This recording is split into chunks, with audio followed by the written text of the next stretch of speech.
ലൈലത്തുൽ ഖദ്ർ ഇന്ന ദിവസമാണെന്ന് എനിക്ക് ബോധ്യപ്പെട്ടാൽ ഞാൻ എന്താണ് ചെയ്യേണ്ടത് എന്നൊരു ഭാര്യ ഭർത്താവിനോട് ചോദിച്ചു.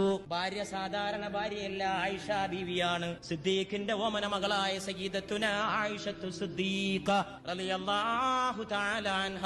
ഭർത്താവ് അല്ലാഹുവിന്റെ റസൂലാണ്. ചന്ദ്രഗോളങ്ങൾ ചുറ്റിക്കറങ്ങി വന്ന ഭർത്താവിന്റെ കൂടെ കിടന്ന ആയിഷ ബീവിയെ, നിങ്ങൾ എത്ര ഭാഗ്യവതിയാണ്. എന്റെ ഭർത്താവേ എന്നല്ല, എന്റെ ജീവന്റെ സ്വപ്നമേ എന്നല്ല, അല്ലാഹുവിന്റെ റസൂലേ, ഞാൻ എന്ത് ചെയ്യണം എനിക്കത് ബോധ്യപ്പെട്ടാൽ ഉടൻ തന്നെ പത്നിയെ വിളിച്ചുകൊണ്ട് മുത്തുമണി പറയുന്നു, എന്റെ പ്രിയപ്പെട്ട ആയിഷ, നീ അങ്ങ് ചൊല്ലണം, അല്ലാഹുമ്മ ഇന്നക അഫുവ്വുൻ തുഹിബ്ബുൽ അഫ്വ ഫഅഫു അന്നീ.